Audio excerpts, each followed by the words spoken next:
Você já fracassou alguma vez? E como você encarou esse fracasso? Você sabia que os piores fracassos que cometemos, nós nem nos damos conta? Ficou intrigado? Então fica comigo que já, depois da vinheta, nós vamos falar sobre isso.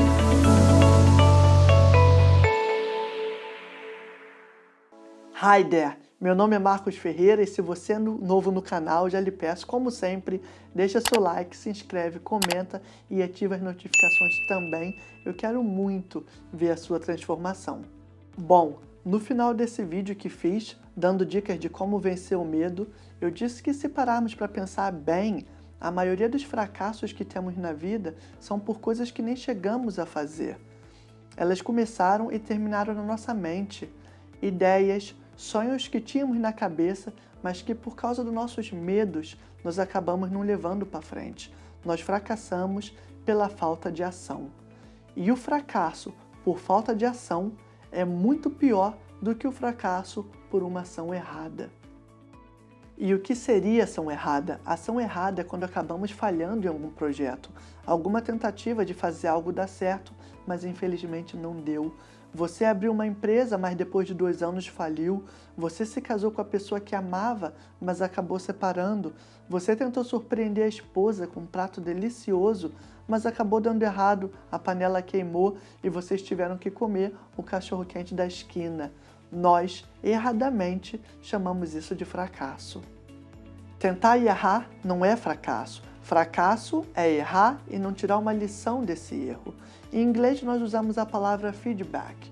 Então, que na maioria das vezes nós consideramos um fracasso, na verdade, nada mais é do que um feedback. O feedback é a oportunidade que você tem de aprender com aquele erro.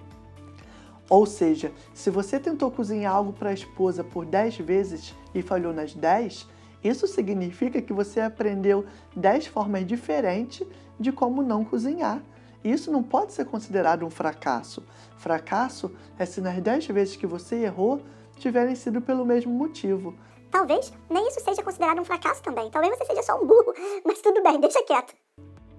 Se o seu cliente chega para você e diz que não gostou do serviço, você deveria agradecer esse cliente, porque ele está te dando um feedback. Ou seja, ele está te dando a oportunidade de fazer melhor.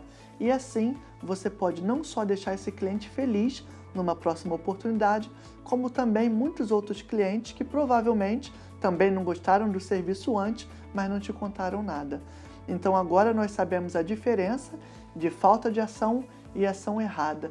E sabemos também que o que na maioria das vezes nós chamamos de fracasso é na verdade um feedback, uma oportunidade de aprendizagem. Agora sim, o pior fracasso de todos e que na maioria das vezes nem percebemos que cometemos e nem chamamos de fracasso, porém é sim um fracasso, é a falta de ação. Porque quando a gente tenta e erra, pelo menos a gente pode aprender algo. Porém, quando a gente nem tenta, aí erramos 2 vezes. Uma porque o resultado obviamente também vai ser 0 e a outra que é porque não vamos poder aprender nada. E é por isso, meus amigos, que a falta de ação é o pior fracasso que podemos cometer. Estamos chegando ao fim de mais um vídeo e se você gostou, deixa seu like, se inscreve, ativa as notificações e comenta aqui embaixo alguma falta de ação ou ação errada que você já teve. Muita paz, saúde e felicidade para você e para as pessoas que você ama e nos vemos no próximo vídeo. Tchau!